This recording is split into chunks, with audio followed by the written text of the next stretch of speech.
Ontem a gente tratou desse assunto e a gente rodou aqui um vídeo do presidente da Câmara, Rodrigo Maia. Ele foi questionado lá em Brasília sobre se pautaria esse projeto do senhor ou não, se daria andamento a esse projeto na Câmara, e respondeu o seguinte.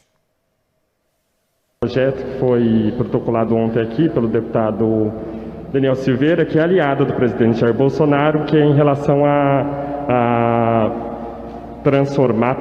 mas indicar que projetos, manifestações antifascistas sejam ligadas ao terrorismo. Queria entender se, na avaliação do senhor, esse tipo de movimento do governo não acaba sendo um ataque à liberdade de expressão que eles vêm tanto defendendo. Você acha que merece a resposta? Um projeto completamente absurdo desse? Não merece nem resposta. Não vamos perder nosso tempo com coisas que não terão apoio da maioria da Câmara dos Deputados. Tá aí, deputado, um projeto absurdo que não merece que a Câmara perca tempo, é o que diz o Rodrigo Maia. Como é que o senhor rebate isso?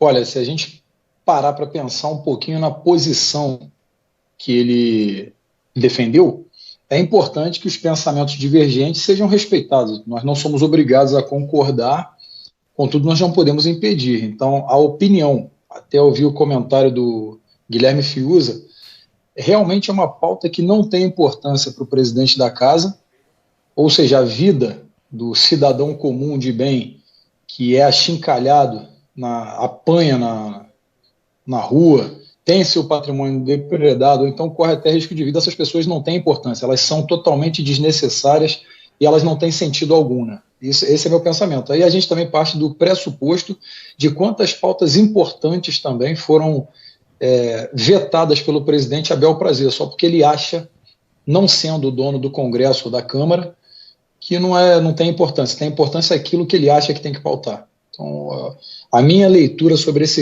eu utilizaria a palavra pirraça. Augusto Nunes, sua pergunta, Augusto. Deputado, o presidente da Câmara, ele enxerga insultos onde há apenas críticas ao desempenho dele. Agora, ele acha isso um desrespeito ao Congresso. Eu acho que ele desrespeitou um deputado com esse tipo de deboche. O que é que pode fazer um deputado desrespeitado contra o presidente da Câmara? Bom, de qualquer maneira, apesar dele possuir prerrogativas um pouco diferenciadas por ser o presidente da casa, ele é tão somente um deputado, né? Ele não está ali acima de nenhum dos 513.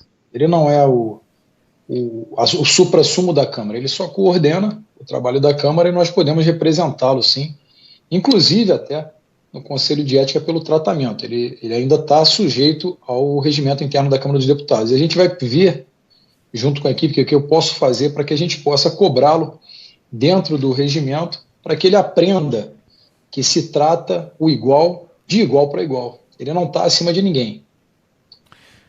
Conosco aqui o deputado Daniel Silveira. A pergunta agora é de José Maria Trindade. Vai lá, Zé. Pois é, deputado, ontem eu falei exatamente isso, sobre vamos dizer, a legião dos presidentes da Câmara e Senado que entendem que são os donos do plenário, que mandam e que os projetos deles são melhores do que os projetos de outros parlamentares. Isso não é verdade.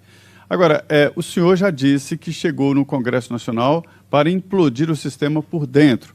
E depois de vários atritos lá, o senhor colecionou lá pessoas que queriam até caçar o seu mandato.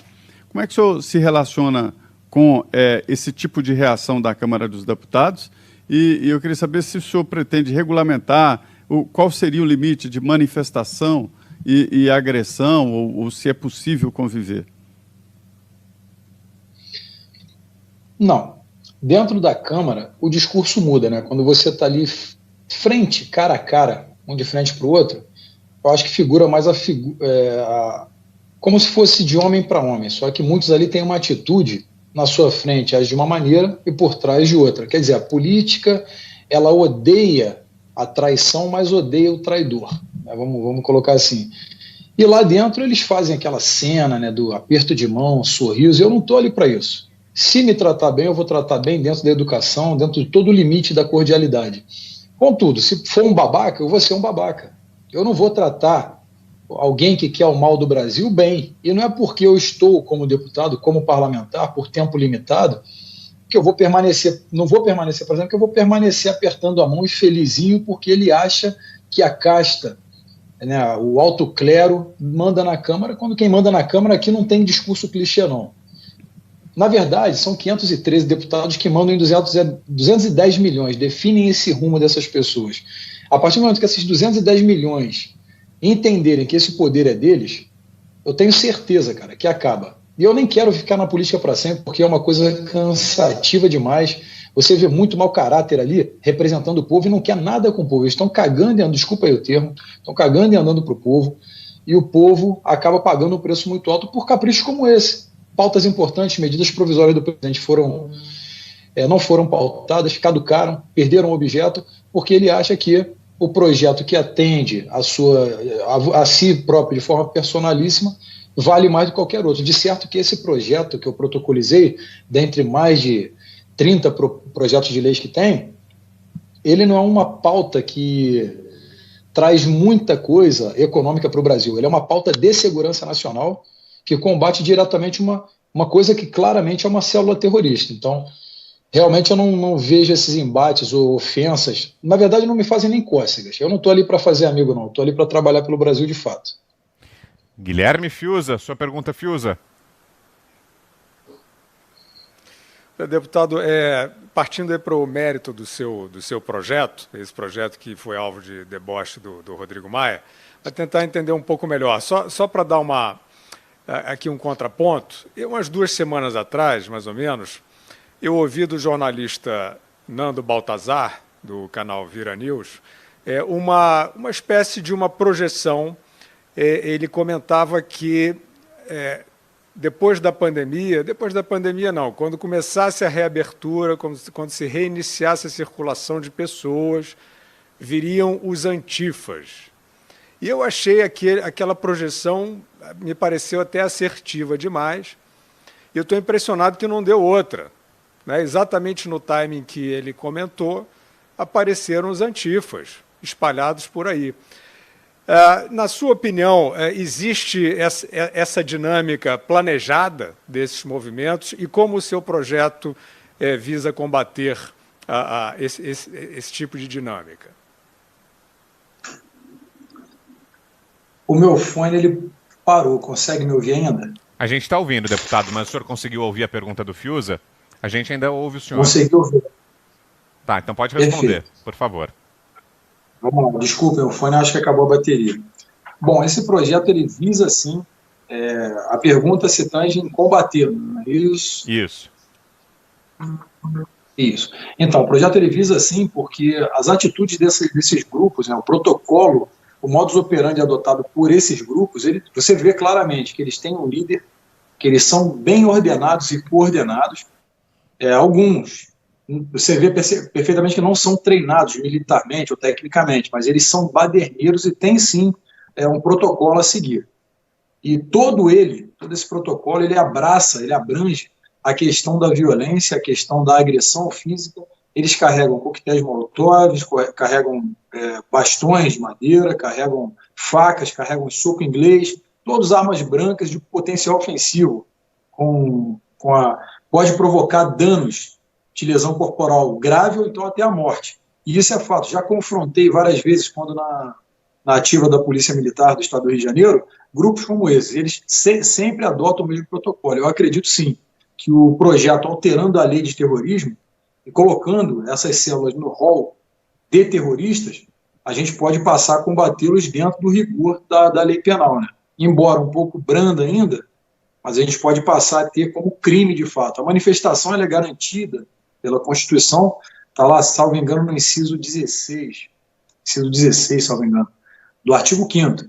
E ele garante a manifestação desde que pacificamente. Eles não têm essa intenção. Está claro e nítido nas ações que eles tomaram.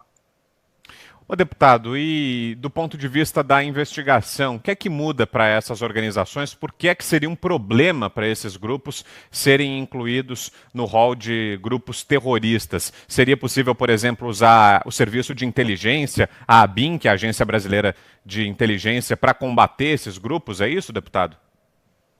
Perfeitamente. A partir do momento que você se enquadra na Lei de Segurança Nacional de Terrorismo, você passa a ter a inteligência tanto da Polícia Federal quanto da ABIN combatendo para poder, de alguma forma, inibir as ações e, claro, você monta uma linha de investigação para que você chegue aos coordenadores dessas ações. É evidente, claro, que não são esses garotinhos de 16, 17 anos, não estou aqui para pejorativar, não. Infelizmente, esse bando de criminosos ele é formado por adolescentes, militantes que estão aí perto de jubilar na faculdade e fazem novamente o concurso para poder continuar ali capitaneando cada vez mais integrantes dessas facções. E quando você tem essa lei alterada e coloca no rol de terrorismo, passa-se então a ser investigado a nível federal. Muito mais fácil, muito mais proveitoso e célere também o processo. Enquanto defendido por parte da mídia como atos pró-democracia, pessoas estão vandalizando na rua, não tem sentido algum que está sendo feito. Por isso, então, eu tomei a decisão de protocolizar o projeto. Para você que chega agora, estamos ouvindo aqui o deputado federal Daniel Silveira, do PSL. Vamos à pergunta de Augusto Nunes. Deputado, o senhor sabe se a ABIN, por exemplo, ou órgãos do governo estão monitorando mais de perto aí esse tipo de movimento? Não é movimento, esse tipo de grupo terrorista, sim. Sim, a ABIN ela monitora tudo o tempo todo, na verdade. Eles têm informações constantes de todas as situações. Qualquer risco, apesar da agência aparecer pouco, até porque tem que aparecer pouco de fato, ela acaba tendo acesso a informações que os civis não possuem, né? Até nós mesmos, parlamentares, somente com solicitações conseguiríamos essas informações e talvez nem todas. Então elas sim agem e quando representam um risco de fato, pode ostentar das forças estaduais de segurança, então eles agiriam. Tem membros infiltrados quando a situação se agrava, então a BIM destina membros para que se infiltrem, na verdade, e consigam aí levantar mais informações que possam mostrar a ostensividade deles. José Maria Trindade, mais uma pergunta, Zé.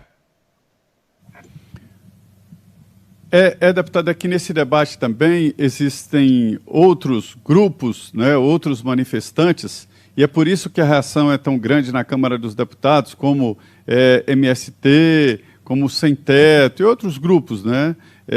O discurso é aquela história de criminalizar movimentos sociais. Quando o senhor propõe a tornar um grupo assim como antifascista de terrorismo, o senhor pretende estender também a esses grupos, como o MST, os Sem Tetos e outros grupos assim? Sim. Olha, a minha visão sobre MST, CUT, os Black Blocs, esse grupo agora, o Antifas, eles não passam literalmente de um grupo paramilitar. Todos eles, a esquerda, ela detém essa iniciativa de militância, eles conseguem mobilizar muitas pessoas, essas pessoas elas acabam sendo nutridas diuturnamente com o ódio, a romantização da tomada hostil territorial, né, de MST, a tomada cultural e, claro, sempre pelo embate físico, porque eles precisam aqui embaixo, na massa, colocar esse embate para gerar um antagonismo. Pessoas que não têm acesso a essas informações acabam colocando a culpa no chefe de governo atual. É o que acontece, é uma jogada para que se possa odiar o governo. A minha opinião é que o sistema está muito incomodado com a ascensão do conservadorismo. Não estou aqui para discutir ideologia, mas realmente é claro como água de rocha que a ascensão do conservadorismo no poder em várias partes do mundo incomodou muito a esquerda, que milita desde 1940, de 39 para cá, eles vieram tentando tirar o poder do cidadão de narrativa, ou seja, você não pode mais nem ter criticidade sobre um assunto que eles o colocam como um marginal, como uma pessoa ofensora, na verdade. Então, complicado. Para fechar, a pergunta de Guilherme Fiuza. Você, Fiuza. Deputado, eu não sei se a minha pergunta, a primeira parte da minha pergunta anterior ficou clara. Então, tem essa Talvez hipótese dessa ação dos antifas? Pois não? Não, tudo bem. Pois não? Essa hipótese da ação dos antifas ser algo estratégico, no sentido planejado, tendo em vista o lockdown, que retirou as pessoas da rua, e se seria, então, na sua opinião, no seu entender, um movimento que tinha esse timing, né, no que as pessoas começassem a retomar as ruas, como vem acontecendo, eles iriam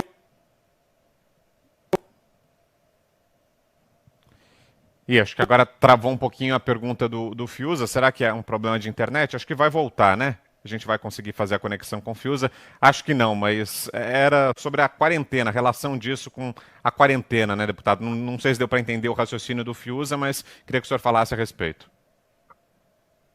Bom, eu não entendi muito porque ele cortou o finalzinho que ia contextualizar.